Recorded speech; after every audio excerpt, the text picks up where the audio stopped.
आप देख रहे हैं मिड कैप मंत्रा। मार्केट का मूड पॉजिटिव, लेकिन एक कंसोलिडेशन मार्केट में देखने को मिल रहा है। एक दायरे में कारोबार होते हुए दिखाई देगा। कल हमने निफ्टी में रिकॉर्ड हाइस बनते हुए देखे, दिन की ऊंचाई पर भारतीय बाजार बंद हुए। हालांकि आज के कारोबार में भी दिन के ऊपरी स्तरों के आसपास ही मार्केट ट्रेड कर रहे हैं, लेकिन अब तक का जो ट्रेंड रहा है वो थोड़ा सा रेंज बाउंड और वॉलेटिलिटी भरा रहा है।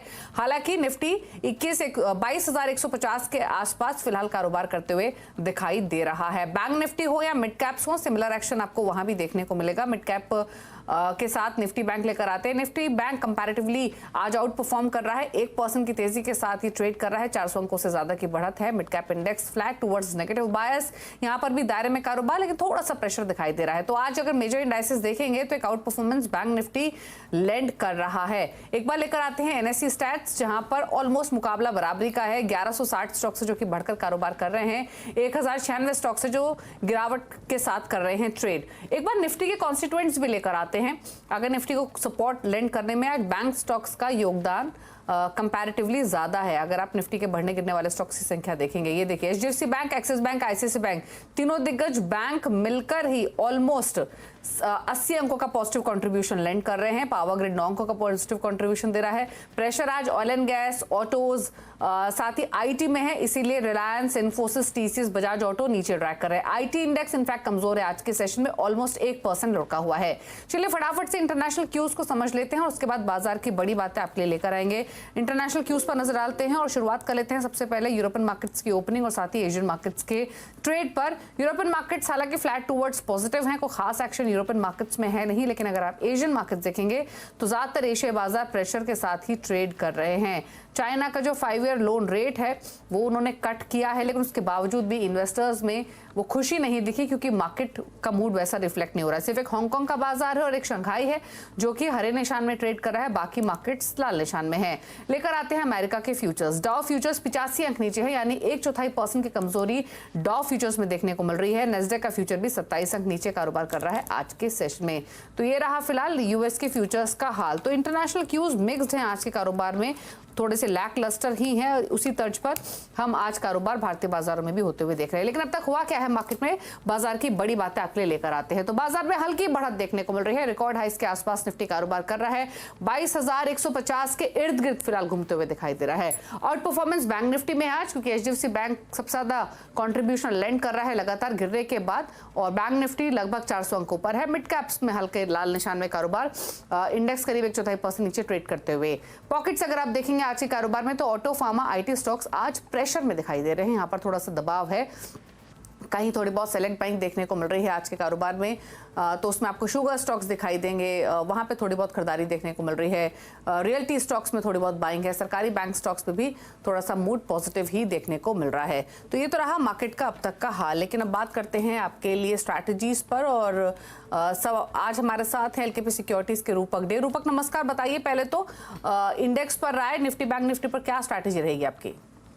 जी निफ्टी मेरे हिसाब से निफ्टी एक रेंज बाउंड ट्रेड में ट्रेड करेगा नियर टर्म में। मेरे ख्याल से 22,200 और 22,000 का रेंज रहेगा। रेंज के अंदर ट्रेड करता रहेगा निफ्टी, बट बैंक निफ्टी को आउट परफॉर्म कर सकता है शॉर्ट टर्म में, और एक रोबस्ट रैली के लिए रेडी मुझे लगता है कि 47,000 के ऊपर एक बार सस्टेन कर गया तो रैली टुवर्ड्स 48,000 मेरे ख्याल से देखने को मिलेगा।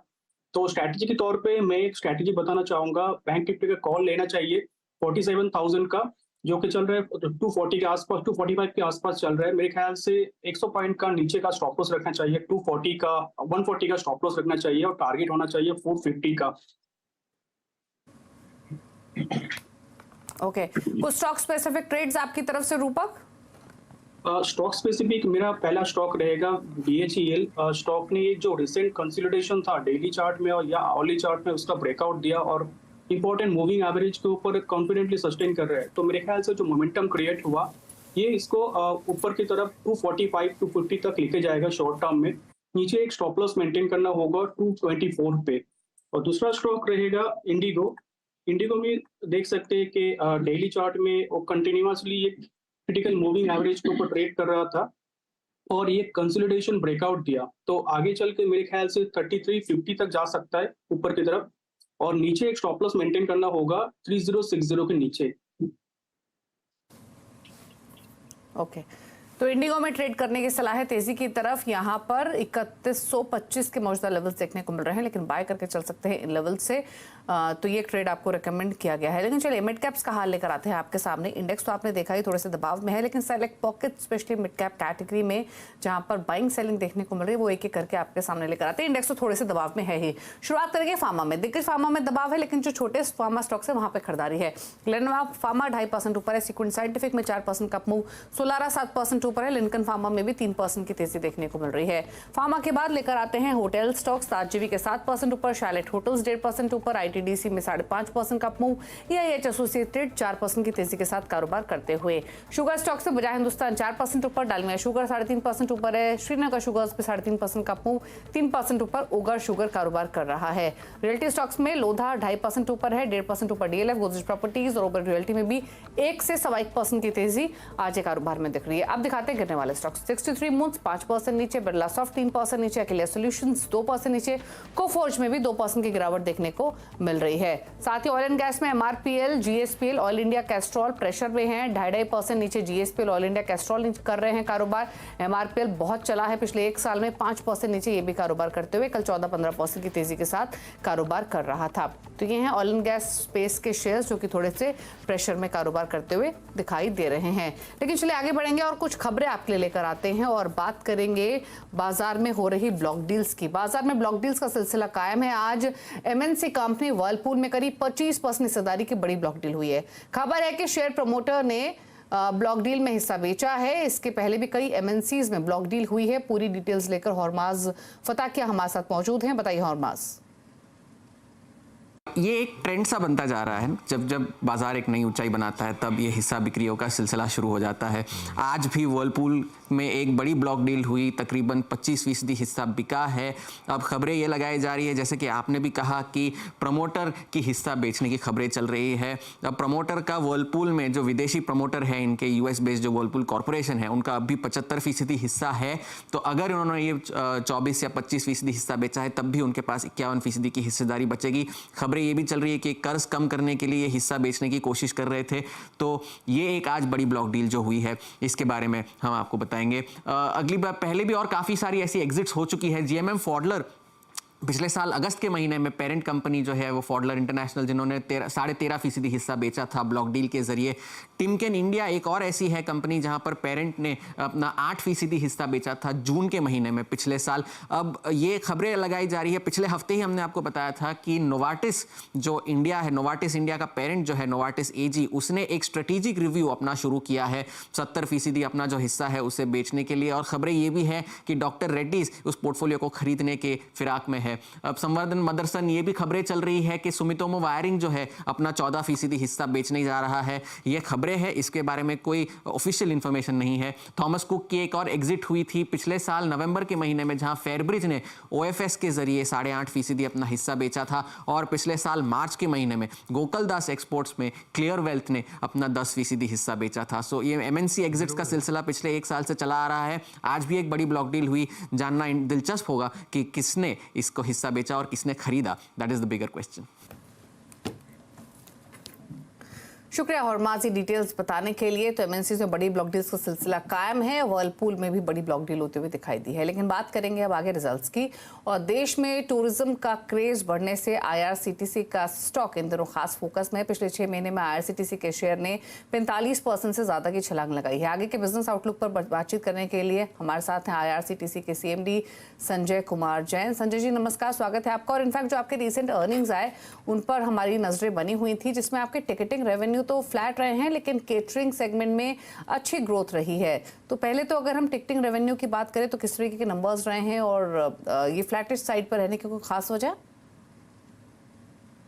अभी हमारा कैटरिंग बिजनेस और टूरिज्म बिजनेस काफ़ी अच्छे more than around 30% and more than 30% से ग्रो किया है इस क्वार्टर में। इसका कारण है, अगर मैं कैटरिंग बिजनेस की बात करूं तो कैटरिंग बिजनेस में अभी वंदे भारत ट्रेन्स जो ऐड हुई हैं उसके चलते हमारे कैटरिंग बिजनेस में ग्रोथ आई है लार्जली। एंड मैं टूरिज्म की बात करूं तो वंदे भारत ट्रेन्स हमने इंट्रोड्यूस की है, जो नई पॉलिसी रेलवे की आई थी उसके बाद से हमने वंदे भारत ट्रेन चलाना स्टार्ट किया। और अभी हम लोग 11 ऐसी ट्रेनें चला रहे हैं। इसके चलते हमें काफ़ी ग्रोथ मिला है। ओके अच्छा, एक चीज और सर, स्टेट तीर्था से कैसी ग्रोथ रही है और क्या आउटलुक है इस पर्टिकुलर सेगमेंट पर? देखिए, ग्रोथ आउटलुक के लिए मैं सबसे पहले आपको बैकग्राउंड बता दूं। आपको पता ही है कि इंडियन इकोनॉमी में काफ़ी बूम है। इसके साथ ही स्पेशली रेलवे सेक्टर, जो कि हमारा प्राइम सेक्टर है, जिसके बेसिस पे हम सर्विसेज जिनमें रेलवे पैसेंजर्स को प्रोवाइड करते हैं, उसमें भी काफ़ी ग्रोथ है, काफ़ी कैपेक्स लग रहा है। और डीएफसी भी जो अब चालू हुई है और हो रही है, तो इसमें जो पैसेंजर्स के लिए काफ़ी ज़्यादा ग्रोथ की संभावना हमें दिख रही है। और हमारा जो उद्देश्य होगा कि इस जो ग्रोथ को हम टैप करें और इसमें हम जल्दी से जल्दी आगे बढ़ें। लेकिन अगर हम अलग अलग सेगमेंट्स की बात करें, पांचों सेगमेंट्स आपके लिए बहुत इंपॉर्टेंट है। कैटरिंग टूरिज्म में अच्छी ग्रोथ रही है, जैसे आपने खुद मेंशन किया। एक तरफ स्टेट तीर्था हुआ, साथ ही रेल नीर कारोबार हुआ, और टिकटिंग की तो हमने चर्चा की ही। लेकिन अगर हम मार्जिन्स की बात करें संजय जी, तो स्पेसिफिक सेगमेंट्स में मार्जिन्स कैसे रहे हैं, फिर चाहे वो टूरिज्म हो या स्टेट तीर्था हो? जो स्टेट तीर्थ है, वो स्टेट तीर्थ की जगह पॉलिसी चेंज हो गई है। अब वो वंदे भारत नाम की ट्रेन है, वो स्कीम भारत गौरव नाम की ट्रेन है जो चलती है। तो उसमें एक्चुअली ग्रोथ काफ़ी है। जैसा कि मैंने आपको बताया कि अभी 10-11 ट्रेन हमारी ऑलरेडी चल रही है। और देखिए, मार्जिन की बात ये है कि अब परसेंटेज वाइज आप जाएंगे तो अगर आप देखें तो एब्सोल्यूट टर्म्स में मार्जिन काफ़ी अच्छा आपको दिखेगा। बेसिकली रेवेन्यू जितना ग्रोथ करेगा, एब्सोल्यूट टर्म्स में उसको ग्रो कराना है, मार्जिन उसी पे डिपेंड करेगा। ओके ओके, चलिए, तो एब्सोल्यूट टर्म्स में मार्जिन्स आपके बेहतर रहे हैं। अच्छा, अगर हम एक आगे का आउटलुक समझना चाहें तो 2-3 चीज़ें आपसे जानना चाहेंगे। एक तो केटरिंग सेगमेंट में नए कॉन्ट्रैक्ट्स कितने ऐड किए हैं आपने, या कितने और ऐड करेंगे, विजिबिलिटी यहाँ से क्या दिख रही है? और साथ ही रेल नीर प्लांट में आपने कैपेसिटी एडिशन किया है, कितना एडिशन अब तक हुआ है, फर्दर एडिशन होगा क्या? क्वेश्चन बहुत अच्छा है और सही है। देखिए, रेल नीर में ऑलरेडी हमने अभी 2 दिन पहले ही एक प्लांट ऐड किया है जिसकी कैपेसिटी 75,000 बॉटल पर डे की है। और इसके अलावा एक और प्लांट हमारा जो है वो करीब जुलाई में चालू होने की संभावना है। हम लोग उस पर काम कर रहे हैं और ये ऐड होने से हमारी कैपेसिटी भी बढ़ेगी और भी बढ़ जाएगी। और इसके अलावा हम लोग एनालिसिस कराएंगे डिमांड एंड सप्लाई के गैप का, और अगर ज़रूरत पड़ेगी तो हम और भी ऐड करेंगे। जहाँ तक कैटरिंग बिजनेस की बात है, जैसा अभी हमने आपको बताया कि जब number of trains, passenger trains add होंगी तो कैटरिंग बिजनेस हमारा स्वतः ही ग्रो करेगा। हमारा काम केवल ये रहेगा कि उसको कितनी जल्दी से ग्रैब कर पाएँ। और जहाँ तक लॉन्ग टर्म कॉन्ट्रैक्ट की बात है, आप को मालूम होगा कि रेलवे मंत्रालय ने अभी एक नई पॉलिसी जारी की है जिसमें 7 सालों के लिए हम कॉन्ट्रैक्ट दे सकते हैं। ऑलरेडी हमने टेंडर फ्लोट कर दिए और अंडर प्रोसेस है।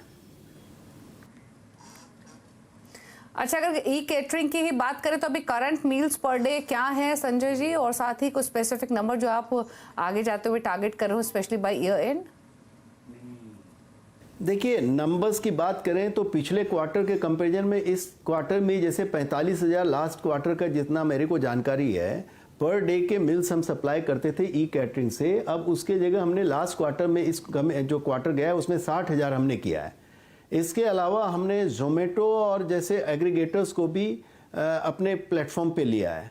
तो we are seeing a very good growth. Numbers और परसेंटेज यू कैन अंडरस्टैंड। 45 पे 15,000 तो ग्रोथ नंबर्स तो अभी काउंट करने से अच्छा है कि हमें सिस्टम को सेट करके ज़्यादा से ज़्यादा लोगों को अपने प्लेटफॉर्म पे ला करके, जो अच्छे अच्छे एग्रीगेटर्स हैं उनको प्लेटफॉर्म पे ला करके काम करना है, और वो हम कर रहे हैं।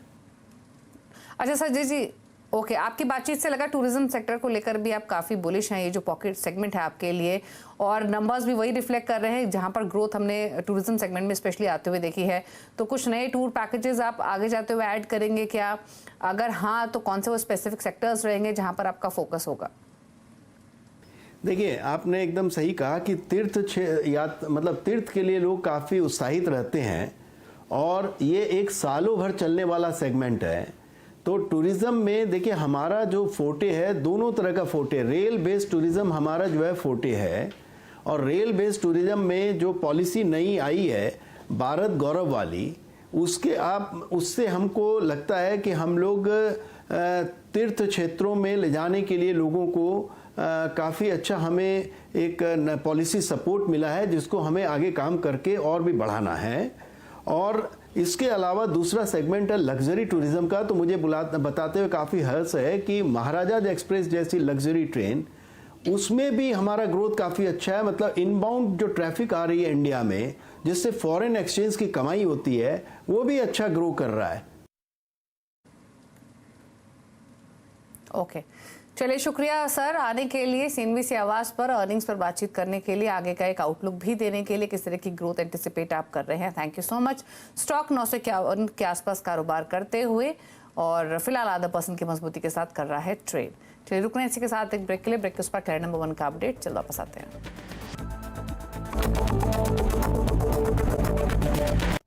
आप देख रहे हैं मिड कैप मंत्रा, आगे बढ़ेंगे, अब लेकर आते हैं क्लैरिटी नंबर 1 का अपडेट। इस हफ्ते मुकाबला है मंत्री फिनमार्ट के अरुण कुमार, मंत्री प्रूडेंट ब्रोकिंग के प्रदीप होटचंदानी, एंजल वन के ओशो कृष्णन के बीच। दिखाते हैं अपडेट। शॉपर स्टॉप एक ट्रेड था प्रदीप के पोर्टफोलियो में, एग्जिट किया है इन्होंने 762 के लेवल्स पर, 850 हालांकि इनके टारगेट थे, 738 का स्टॉप लॉस इन्होंने रेकमेंड किया था।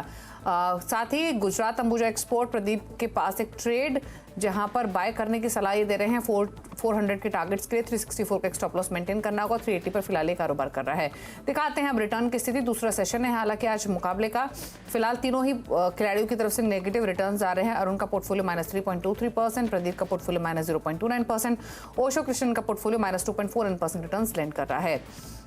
ये रहा रिटर्न की स्थिति। इसी के साथ मिड कैप मंत्रा में तो इतना ही। ब्रेक के उस पर आप देखिए न्यूयॉर्क कंपनी में बातचीत करेंगे नाल्को के सीएमडी श्रीधर पात्रा से एक ब्रेक के बाद। नमस्कार।